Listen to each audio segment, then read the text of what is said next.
are you? Welcome to my channel, or welcome back to my channel. My name is Cassidy, and today we're going to be talking about lashes. I am a lash artist here in California. You do need a cosmetology or aesthetics license to go ahead and offer that service. Today we're just going to do a little lash artist Q&A. Here in this video you will find some questions geared more toward lash artists and people who have questions about the tools that I use, the techniques that I use, questions basically geared more toward lash artist audience.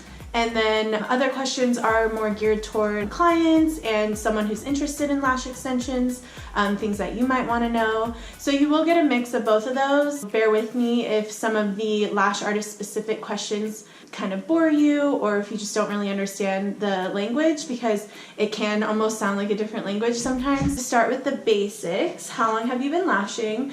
I have been a lash artist for almost 3 years now. It's November currently, and I remember I took my first lash course in the beginning of March, late February. So coming up on 3 years now, and I absolutely love it. I first started off with classic lash extensions back when I first started lashing. That is where you begin. So that was what I first did 3 years ago, was classic, and now I've been offering volume lash extensions for about a year. I think I was a little bit of a late bloomer with starting volume. I felt as though I really wanted to get classic down before I started volume, and kind of explored that whole situation because I knew that volume was going to be very, very, very difficult. So I figured if I have classic down completely, that would help my skills with volume. So that's what I did. Who did you learn lashing from, or who did you train with? So I work at Garnet Lash Studio, and our owner, Danielle Cricchio, she does also offer training through the Garnet Lash Academy, and that's what I did. I started off working here as a receptionist, and so I already was building that bond with her and with the company. So I felt like that was the best choice for me, was to just go ahead and stay with the company, learn lashes from her. She's very knowledgeable. She's taken many, many, many lash courses throughout her years. So that's what I did for classic, and same with volume.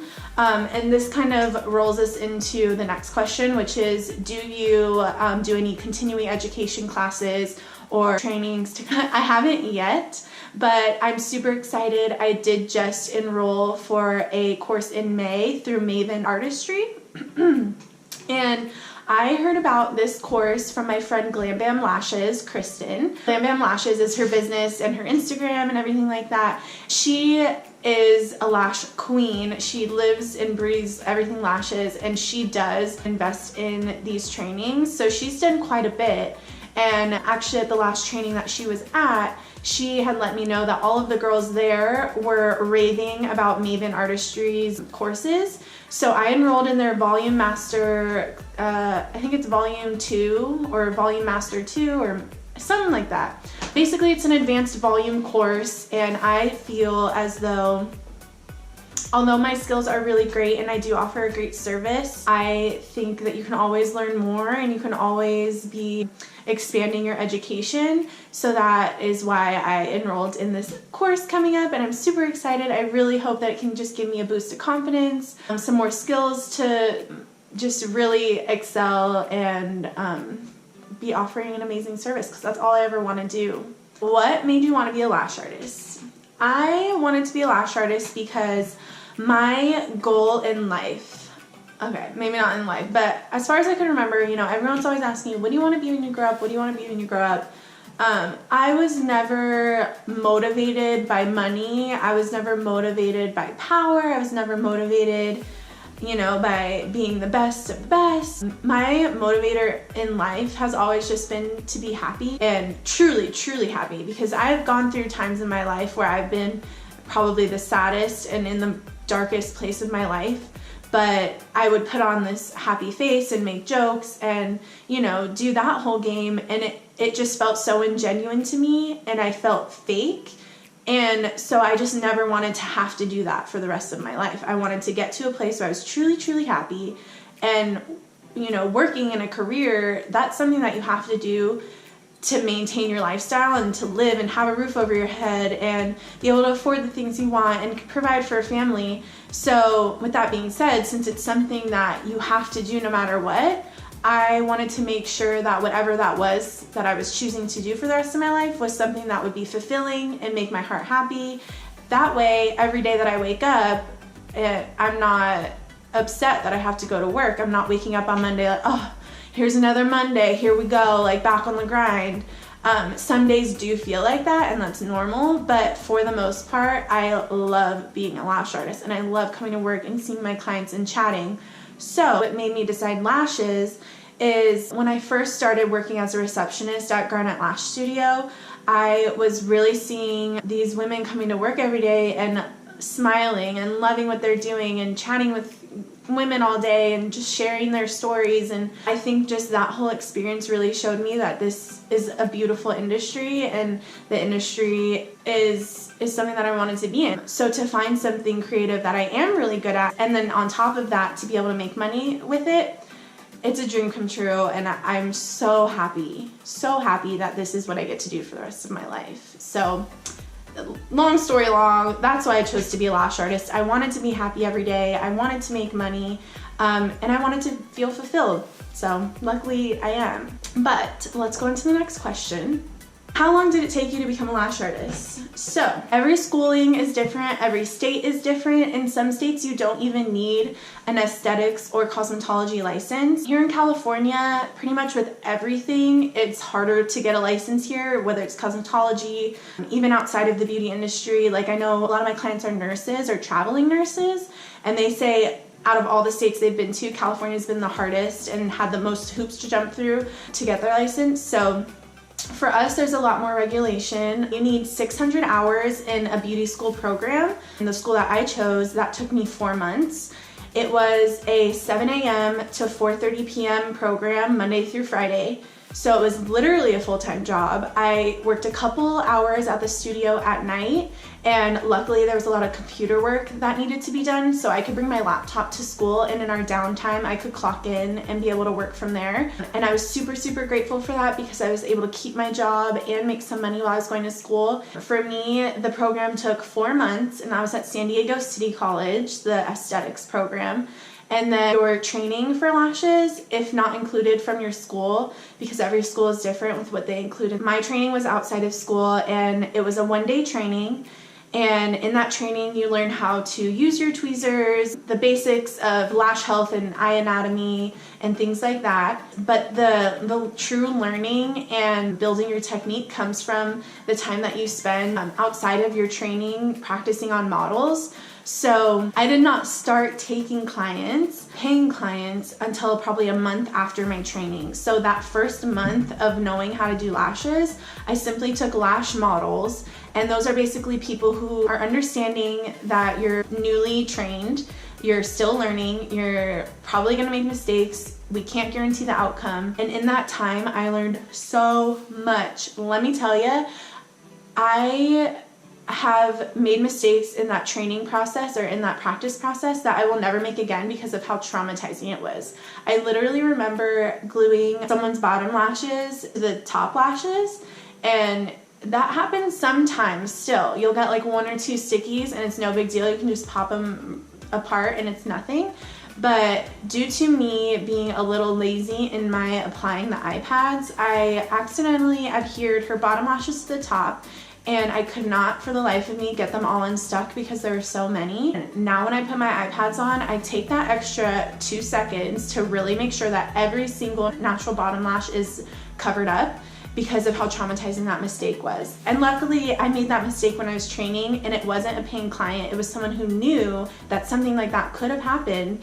And so she wasn't, upset with me. She was like, it's okay, you're training. I knew that something like this could happen. And it was no biggie. She wasn't harmed. Luckily, my coworker was such a sweetie, and she came in and helped me out. But yeah, so how long did it take me? It took me about a month to be able to start taking paying clients. How often do I work?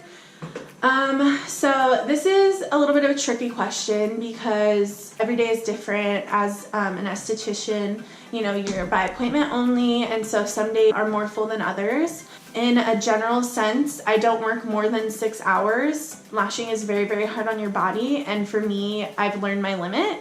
And I just don't perform my best after 6 hours. After 6 hours, I'm watching the clock.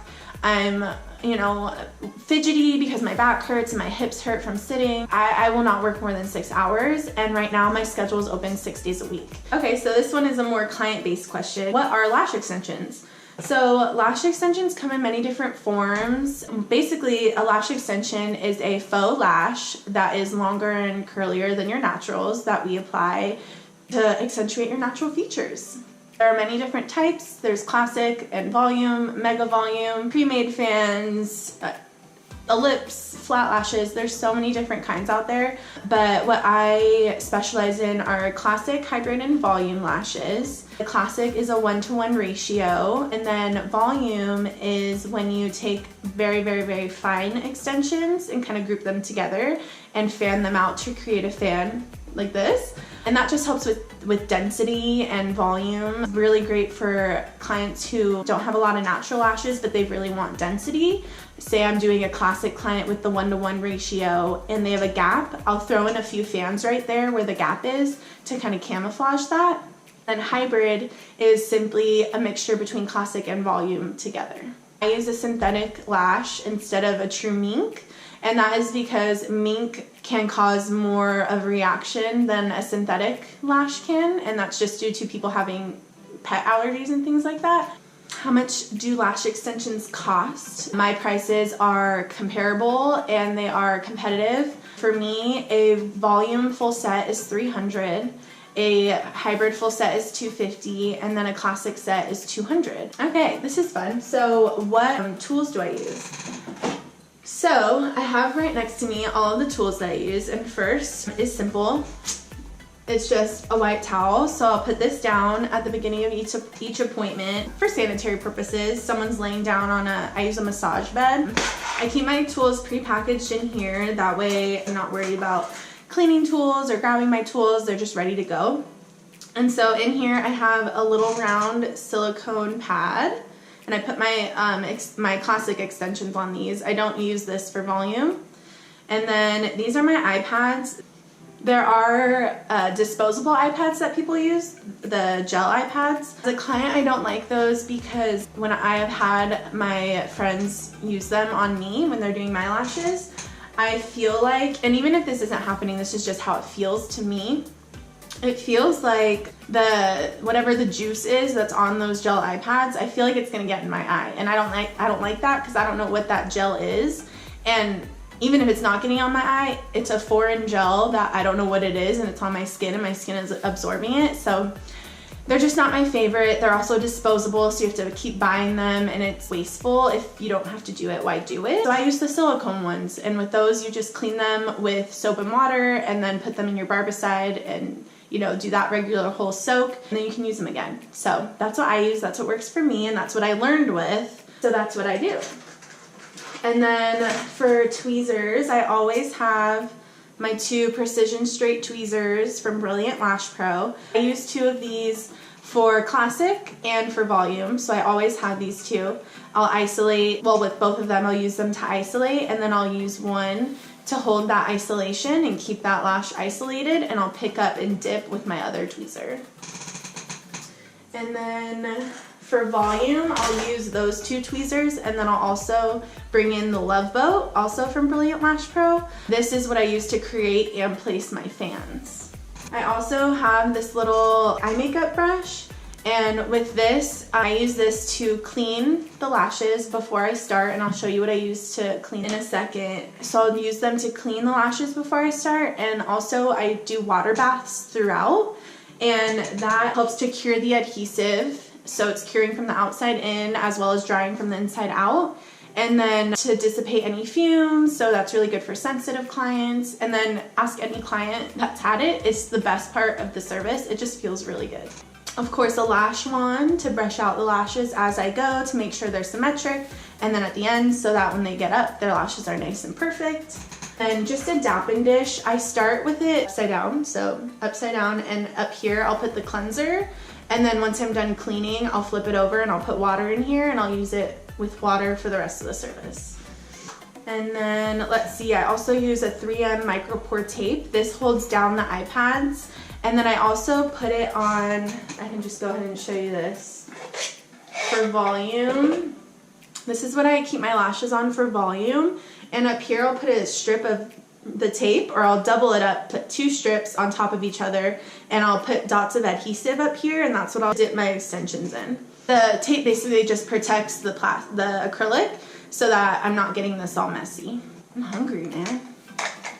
I was supposed to go to brunch today with a couple of my friends, actually Kristen, Glam Bam, and Ellery, which no hard feelings, things happen, no big deal. We didn't get together, but they're also lash artists, so they were gonna do this video with me, but maybe that can be a video for another day. So I use Clarity from Brilliant Lash Pro. This is also what I retail to my clients so that they can keep their lashes clean at home. And since I've introduced this to my technique and my regimen, retention has been through the roof. It really does help with retention. So if you're a lash artist and you're having trouble with retention and you haven't been retailing any type of cleanser to your clients or anything like that, I would recommend this. It's amazing. And then the adhesive that I've been using, so I used to use the Brilliant Lash Pro adhesive. Kristen Glam Bam has been using, well, she uses a lot of stuff. Like I said, she goes to so many trainings and she's always trying new products. For me, I'm more of a creature of habit and I like to stick with what I know is great. But the other adhesive, it was no longer working for me in the way that I wanted it to, so I was looking for something new.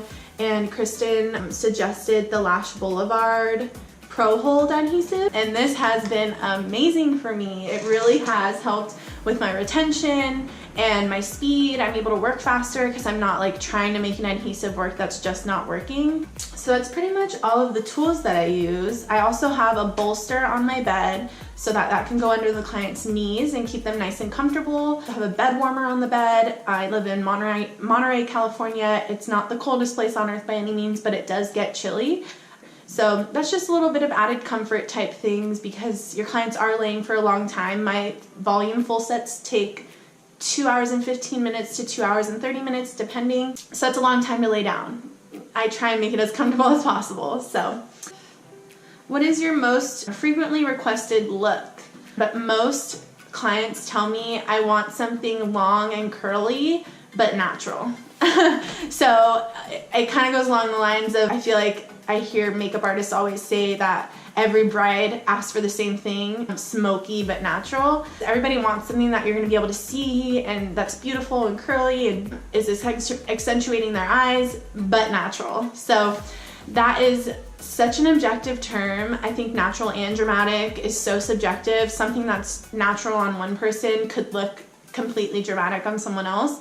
So it really depends. It's my job as a lash artist to look at you, see what your natural is, and sometimes I hit it on the first try, sometimes I don't. That would be the most requested look, is dramatic but natural. Someone asked for like a basic 3 or 5 tips for longevity of lashes as a client. Stay away from oil, sleep on your back, and clean your lashes. Let's see. So this last question is, how do you take really good before and after photos?